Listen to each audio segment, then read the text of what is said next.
Bismillahirrahmanirrahim. Assalamualaikum warahmatullahi wabarakatuh. Selamat datang kembali di pertemuan ke-6 atau minggu ke-6 untuk mata kuliah pengantar sistem informasi. Untuk tema utama minggu ke-6 yaitu Managerial Support System. Nanti yang akan kita bahas ada beberapa subsystem, yaitu kurang lebih Transaction Processing Systems, terus selanjutnya Functional Area Information Systems, terus Enterprise Resource Planning, dan ERP Support for Business Processes, dan yang terakhir mungkin Reports. Nanti kita akan membahas tentang laporannya. Oke, kita awali dulu. Untuk buku referensi saya fokuskan di dua buku ini, bukunya Rainer sama bukunya Patricia Wallace. Oke, sebelum masuk ke materi utama, pengenalannya adalah enterprise architecture. Jadi dalam suatu perusahaan itu memerlukan beberapa organisasi agar perusahaan tersebut bisa berjalan dengan baik gitu. Nah, secara gambaran, secara ilustrasi yang digambarkan untuk di bukunya Patricia Wallace, enterprise architecture itu adalah seperti gambar berikut. Nah, keterangannya, gambar yang ada di bukunya Patrice ini mengilustrasikan arsitektur perusahaan itu sebagai lapisan, di mana ada business mission itu ada di bagian atas, di mana business mission ini mendorong data architecture dan application architecture. Nah, selanjutnya data architecture dan application architecture ini kemudian membentuk teknologi architecture. Nah, di mana nanti akan menghubungkan hardware, software, dan komunikasi. Ini kurang lebih seperti ini menurut Patricia Wallace. Nah, balik lagi ke materi minggu keberapa ya, yang kita bahas tentang mulai dari perkembangan mini komputer, superkomputer, sampai dengan komputer yang kita gunakan sekarang.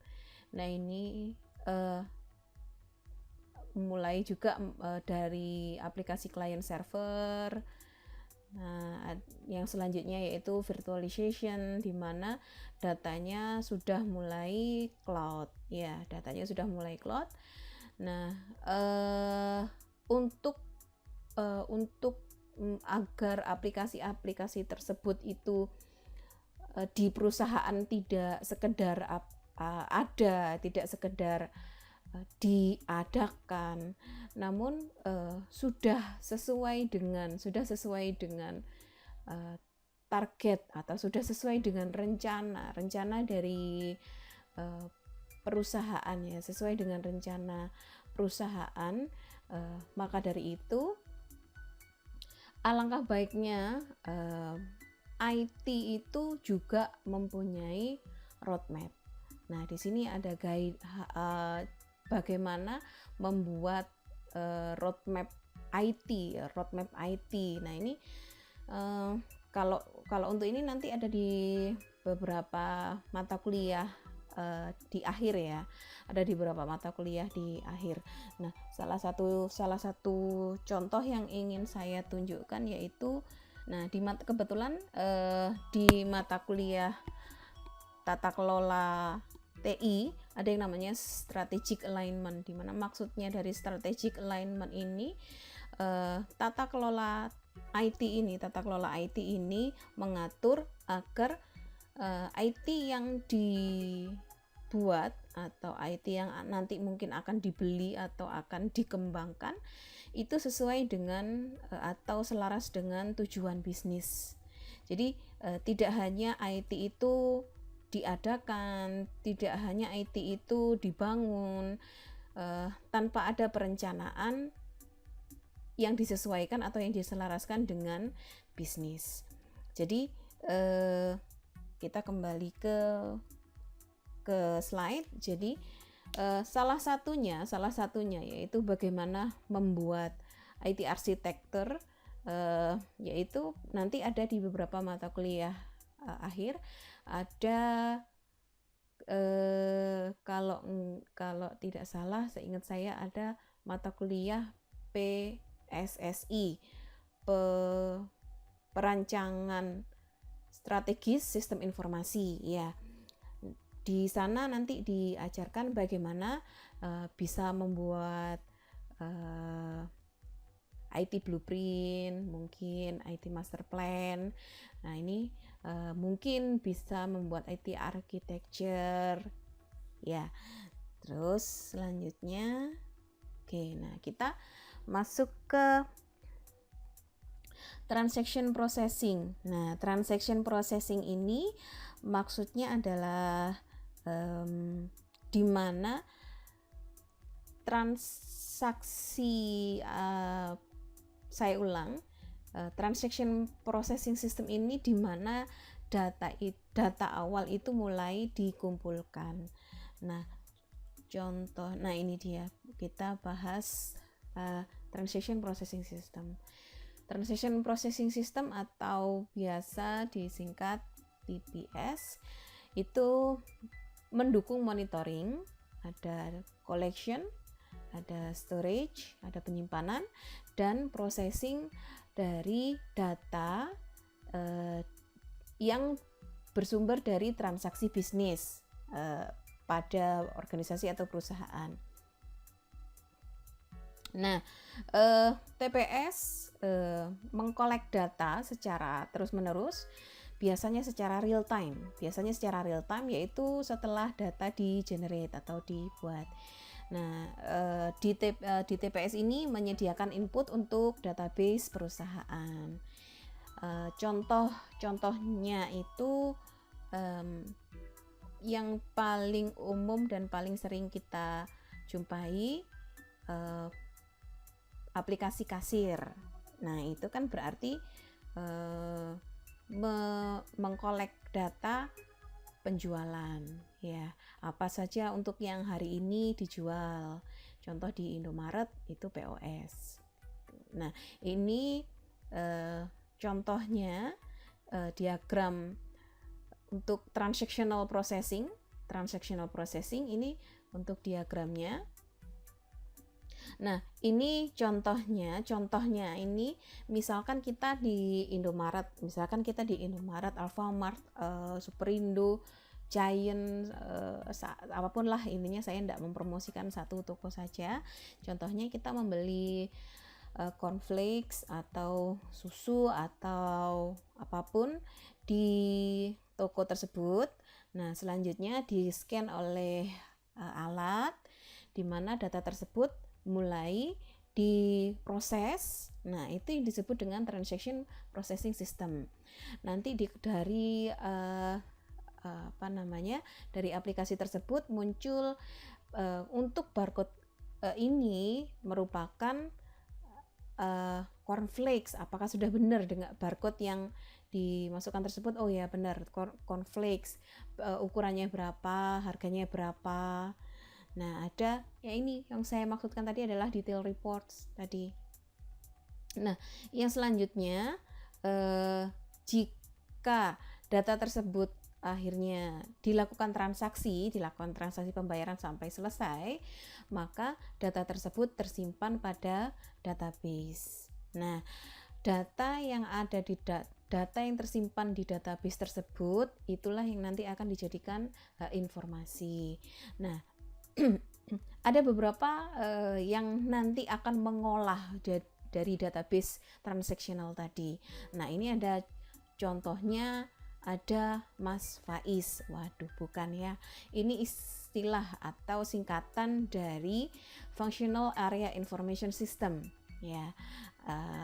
Ada Faiz, ada Decision Support System, ada BI atau Business Intelligence, dan Expert System. Ini contohnya, contoh untuk transaction POS ya, untuk transaction POS tadi, yang maksudnya penjualan tadi.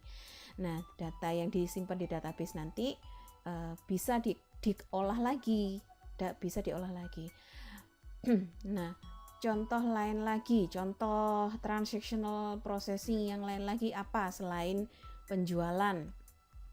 Ada lagi, kalian ke bank manapun, mau BNI, BRI, BCA, apalagi semuanya lah.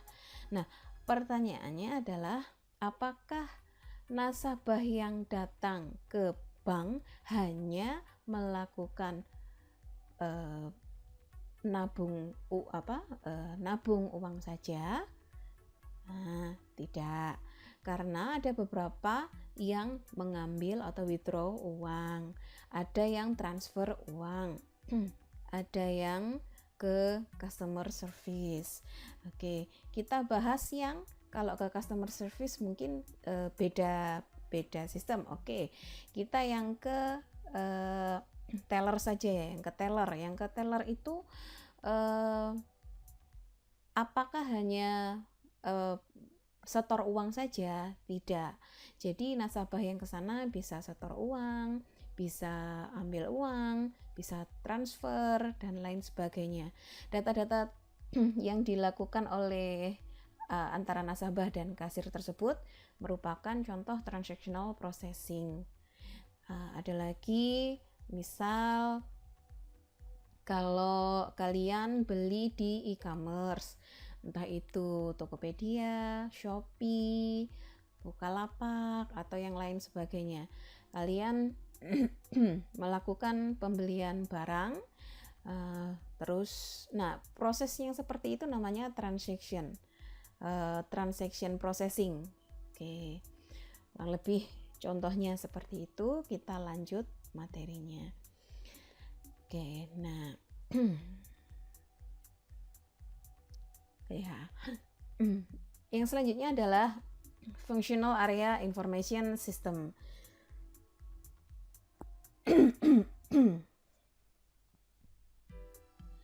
Oke.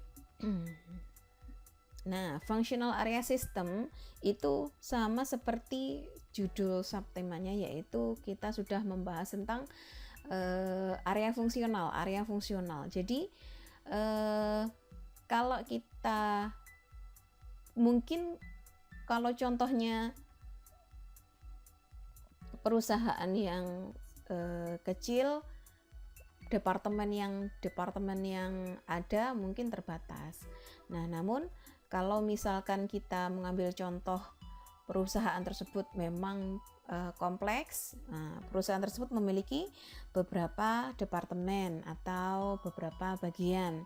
Nah, tiap departemen atau istilahnya area fungsional dalam sebuah organisasi atau perusahaan memiliki kumpulan program aplikasi atau sistem informasi di mana masing-masing faiz, istilahnya, di mana masing-masing faiz mendukung area fungsional tertentu dalam organisasi dengan meningkatkan efisiensi dan efektivitas internal tiap area. Nah, contohnya dari yang sudah saya sebutkan tadi, di bank ya, di bank. Tadi saya sempat sebutkan bagian kasir dan bagian customer service. Nah, aplikasi yang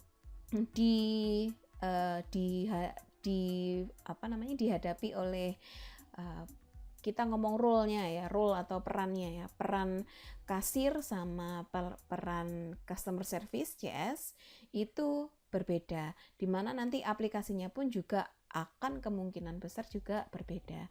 Aplikasi kasir mungkin yang ada disiapkan itu ya kurang lebih ya itu tadi, apakah transaksi masuk, apakah transaksi keluar, apakah transfer, apakah clearing, atau seperti apa transaksi-transaksi bank yang lain.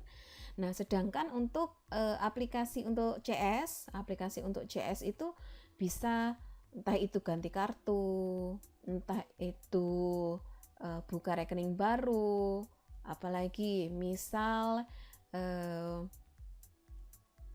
mungkin tabungan tabungan haji, atau mungkin transaksi-transaksi yang lain yang dihandle oleh CS. Nah, ini contoh sederhana dari istilahnya FAIS tadi, di mana maksudnya adalah Functional Area Information System itu aplikasi tersebut memang merupakan bagian-bagian per departemen atau functional area. Nah, yang contoh di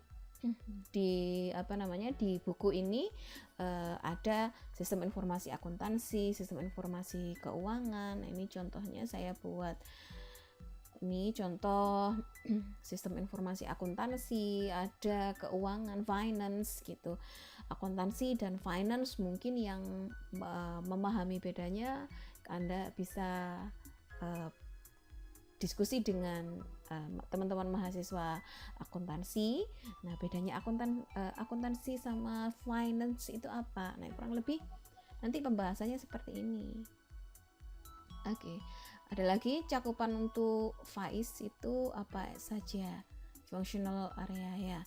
Ada marketing. Nah, ini kalau kita ngomong marketing, aplikasinya berbeda lagi atau sistem informasinya berbeda lagi. Yang dihandle bagian atau departemen marketing misalkan apa saja. Ada Salesforce Automation, ada Interactive Marketing, ada Marketing Management, ada Sales Forecasting, dan seterusnya. Nah, ini mungkin akan kita bahas minggu depan. Minggu depan kita akan bahas CRM dan SCM. Apa itu? Nah, kurang lebih ada hubungannya dengan ini. Jadi bagaimana CRM itu Customer Relationship Management, SCM itu Supply Chain Management. Nah, nanti insya Allah minggu depan akan kita bahas kalau sesuai dengan jadwal pembelajaran yang akan kita bahas selama 1 semester ini. Apalagi contohnya yaitu ini contohnya misalkan Production and Operation Management. Nah, ini contoh ada lagi HRIS Human Resource Information System, di mana untuk departemen HRD ya, misalkan di HRD atau Human Resource Department itu ada sebuah sistem informasi atau aplikasi di mana ini contohnya ya, di mana menyiapkan menghandle bagaimana mulai dari rekrutmen karyawan, terus kalau misalkan dari rekrutmen tersebut penggajiannya bagaimana, dari mulai penggajian sampai dengan karyawan tersebut resign atau keluar. Bagaimana kalau misalkan dia cuti, terus bagaimana kalau misalkan tunjangan, terus pelatihan dan lain sebagainya. Nah, ini contoh kalau misalkan di buku pembagiannya dari sistem informasinya itu atau aplikasinya ada mungkin ada departemen accounting, ada departemen finance, ada human resource, ada production and operation, ada marketing. Nah, ini dibagi beberapa bagian. Ada kalau misalkan operational untuk marketing itu misalkan contoh bagaimana menentukan harga. Terus yang selanjutnya adalah bagaimana kita menangkap istilahnya kita mengcapture dari customer, style customer tersebut seperti apa. Kita contoh marketing dulu ya, departemen marketing.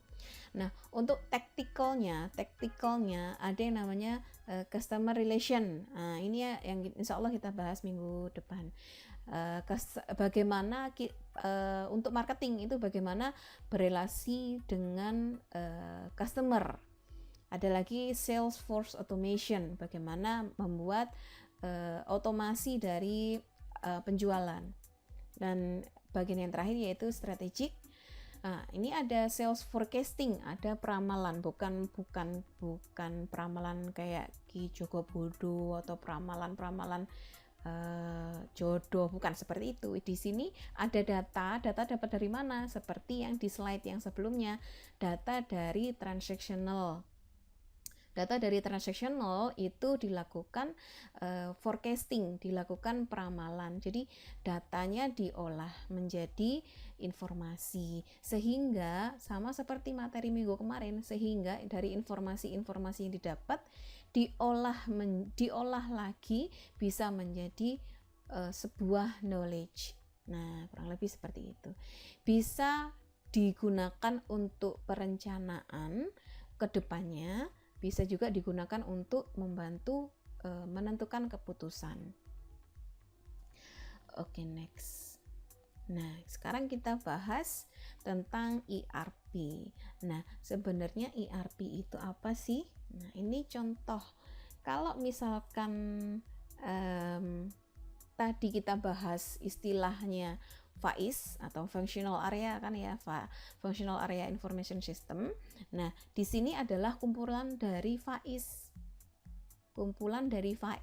Nah, contoh tadi kan kita membahas tentang ada finance, ada sales, ada HR, ada CRM, dan planning, dan seterusnya.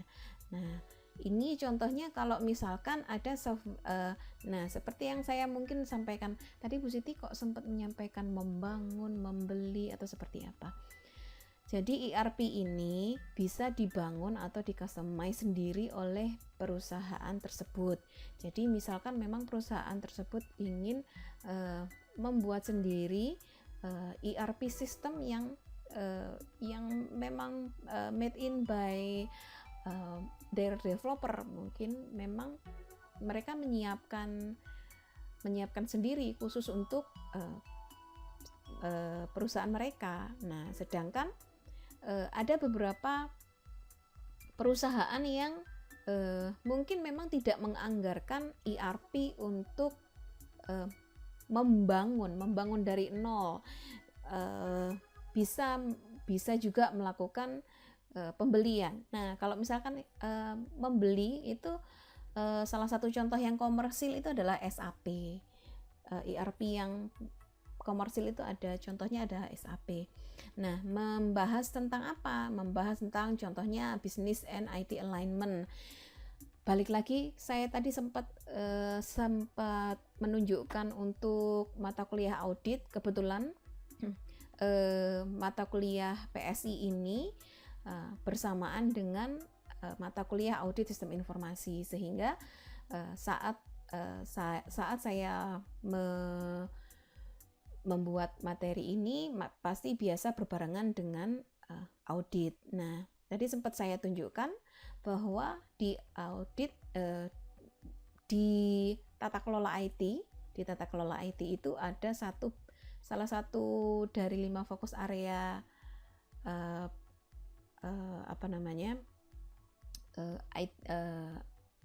dari IT itu adalah strategic alignment, how IT and business align. Jadi bagaimana bisnis dan IT itu selaras. Jadi nggak hanya sekedar aplikasi sendiri jalan sendiri, bisnis jalan sendiri. Nah, ini pertanyaannya nanti akhirnya dana untuk pengadaan IT itu terbuang sia-sia karena IT yang dibuat tidak sesuai dengan tujuan bisnis. Oke.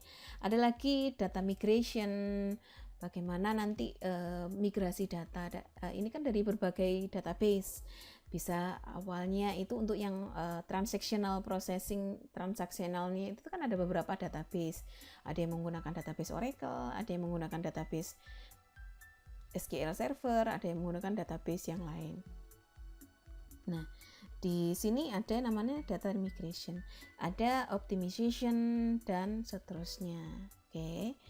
Nah, setelah kita bahas cakupannya apa saja, nah ini contohnya. Ini contoh kalau misalkan ini aplikasi di SAP, ERP ini contohnya kurang lebih seperti ini. Nih. Nah, selanjutnya apalagi contoh yang lain. Nah, ini ada Oracle.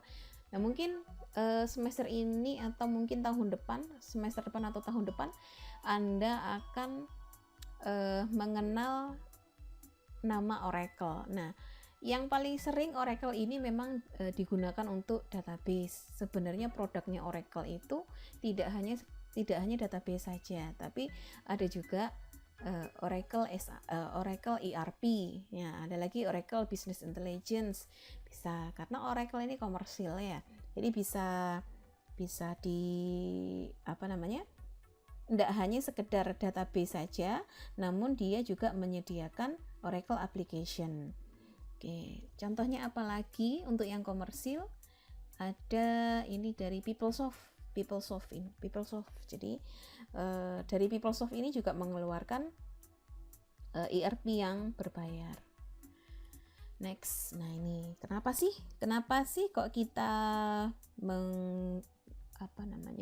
menggunakan atau perusahaan itu mengimplementasikan ERP? Nah, ada tiga keuntungan. Ada organizational flexibility and agility, di mana maksudnya adalah organisasi atau perusahaan tersebut itu bisa luas dan tangguh. Agile itu maksudnya tangguh, lebih ke bisa menyesuaikan keadaan. Agile itu seperti itu. Ada lagi decision support. Nah, ini contohnya adalah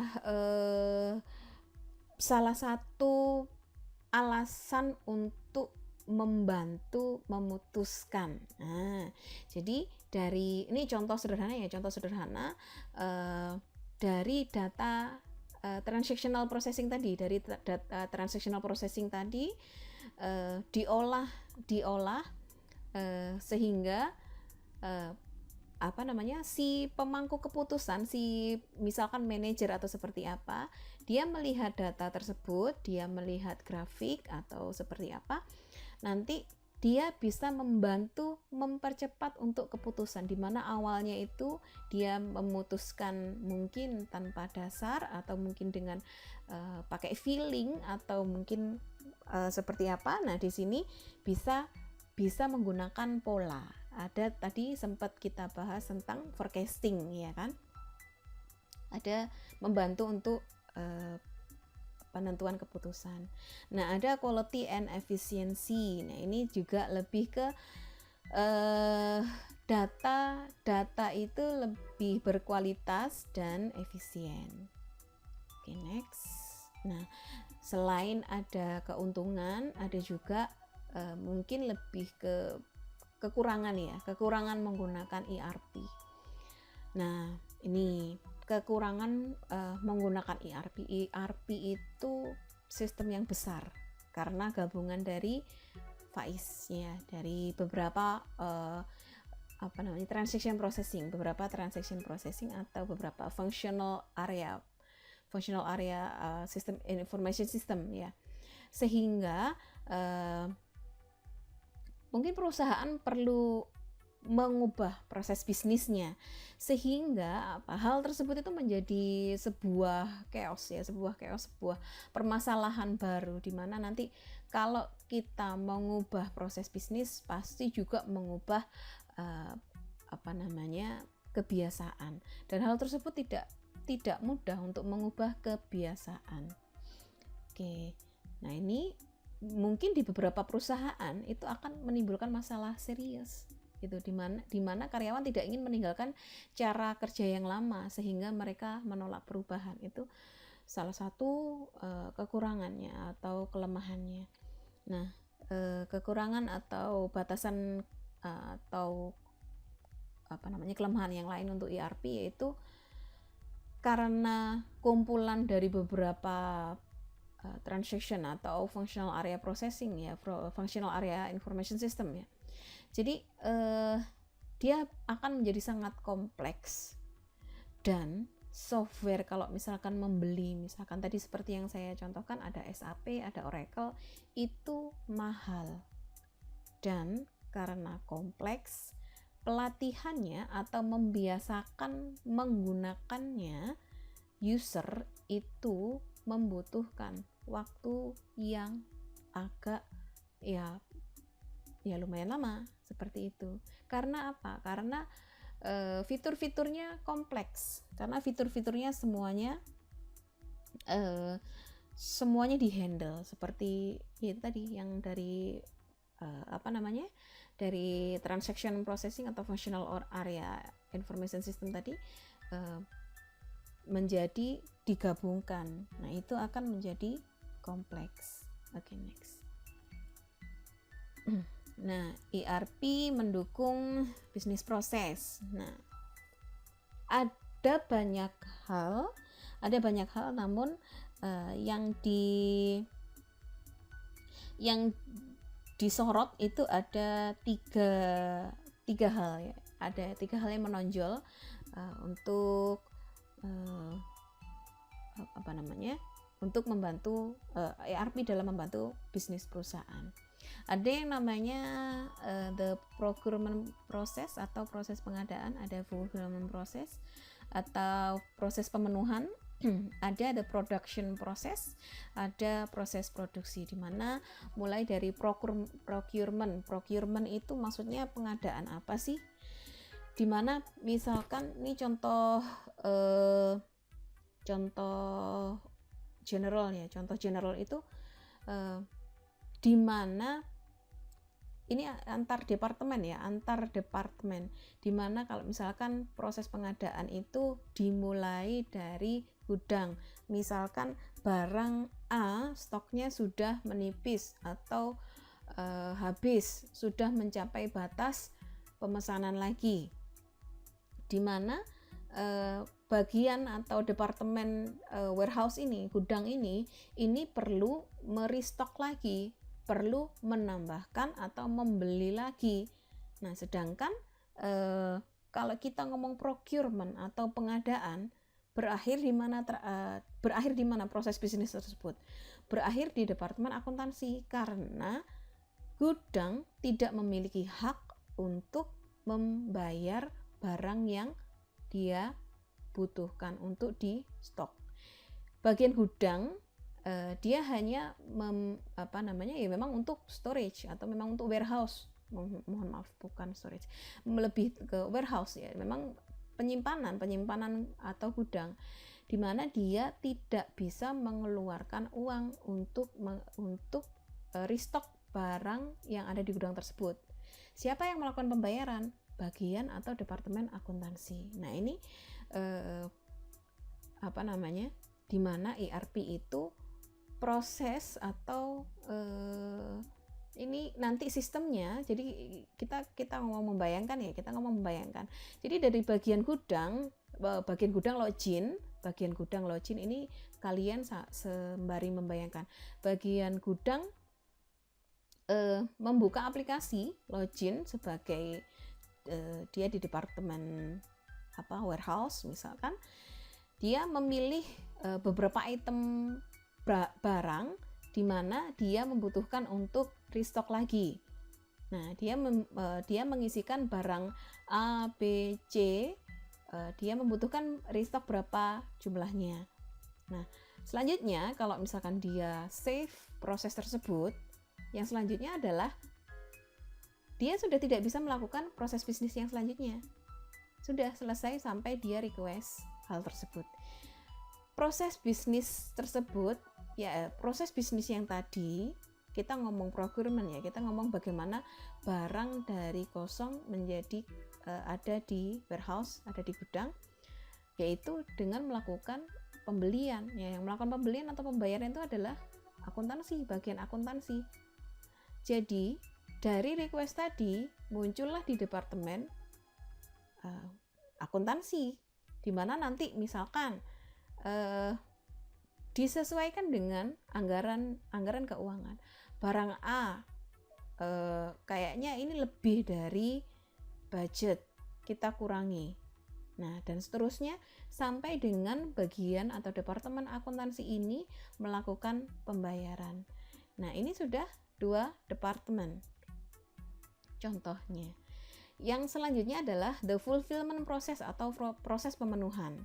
Nah, contohnya yaitu yang berasal dari departemen penjualan, kita ngomong bagian permintaan pelanggan untuk membeli. Nah, ini proses pemenuhan, ya kan? Dan berakhir di departemen akuntansi, kurang lebih sama seperti yang atas tadi, sama seperti proses pengadaan. Nah, kalau yang ini lebih ke fulfillment process, tapi lebih ke dari sudut pelanggan, ya. Kita ngomong penjualan. Dan yang terakhir yaitu tiga hal yang menonjol, yaitu ada proses produksi, itu production process, di mana berawal dan berakhir sama benar di departemen gudang. Permasalahannya adalah ada departemen perlu memproduksi dan menerima barang jadi, di mana melibatkan departemen produksi. Jadi yang melakukan produksi di departemen yang bukan di gudang. Di gudang hanya penyimpanan saja, kurang lebih seperti itu. Mulai untuk yang production process mungkin dimulai dan diakhiri di departemen yang sama, yaitu departemen gudang. Permasalahannya adalah di tengah proses dia melibatkan departemen yang lain, yaitu departemen produksi. Nah, ini 3 hal yang karakteristik dari ERP, kurang lebih seperti itu. Nah, ini contoh penggambarannya untuk pengadaan ini tadi. Di penggambarannya ada lagi. Nah, ini untuk yang proses pemenuhan. Nah, ini kan beda.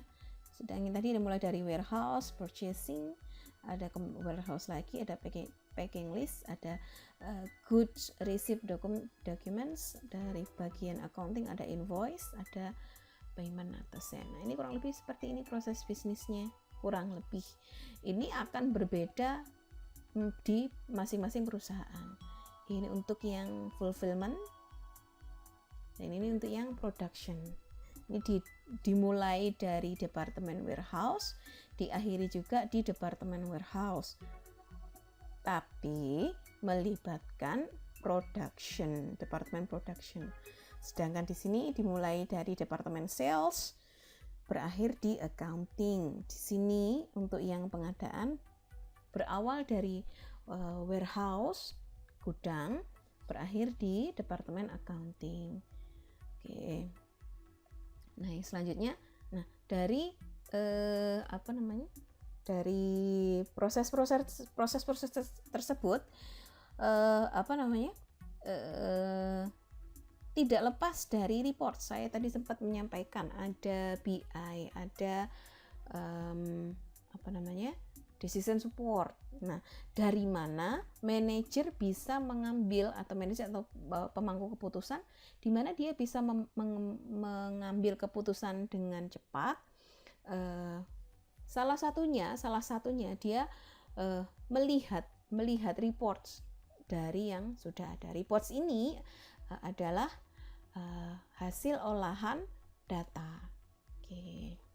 Nah, ada jenis reports, jenis-jenis reports, yaitu ada routine reports, ada ad hoc reports, ada exception reports.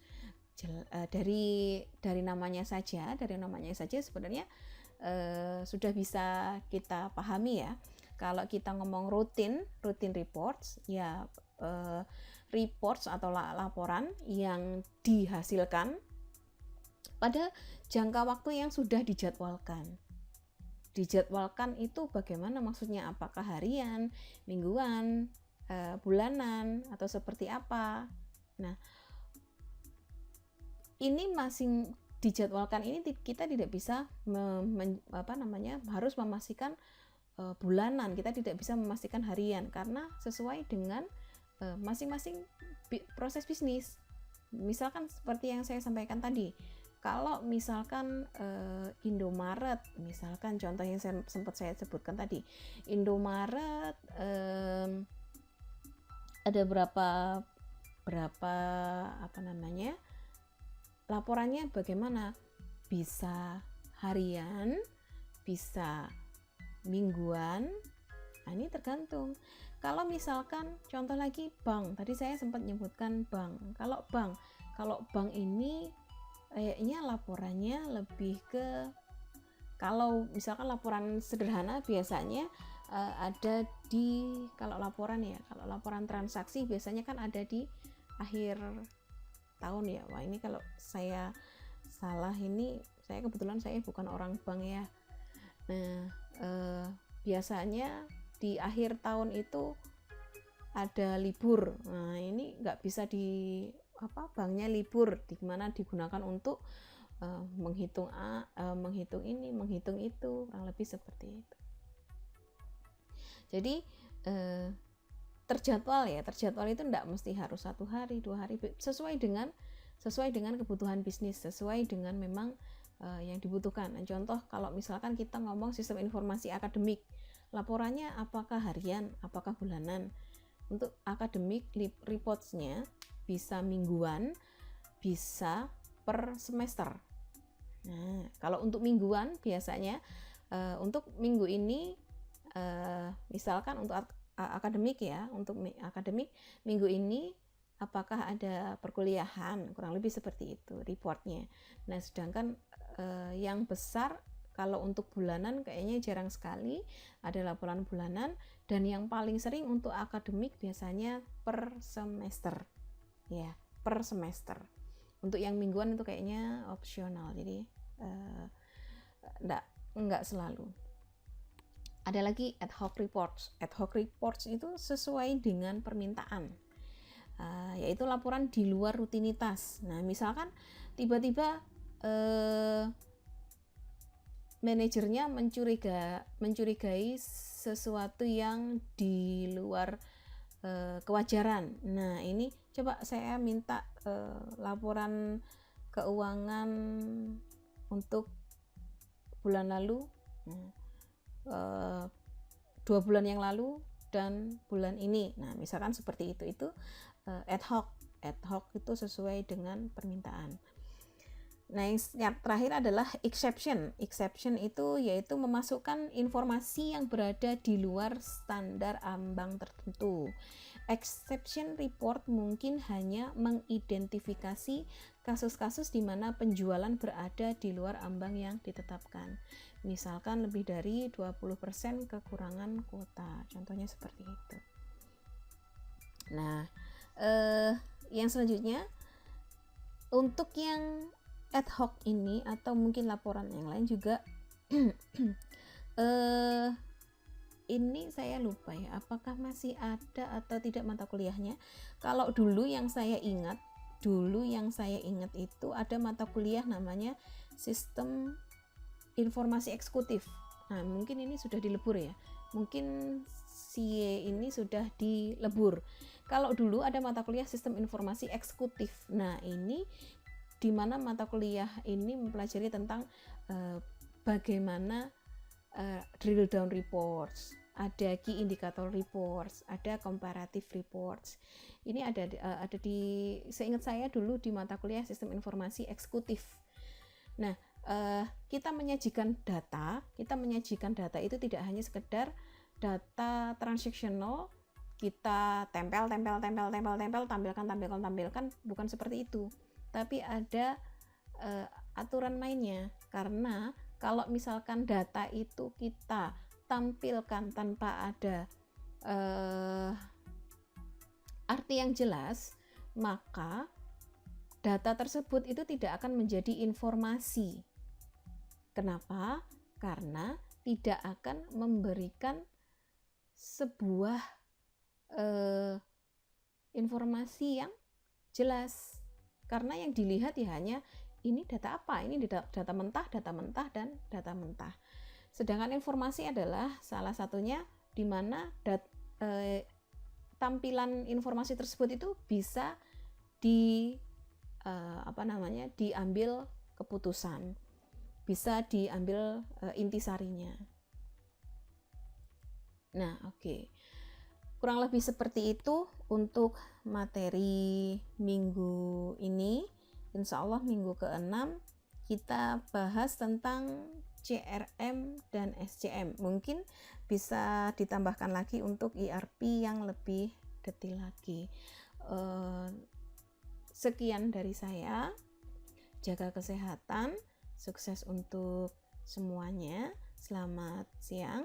Assalamualaikum warahmatullahi wabarakatuh.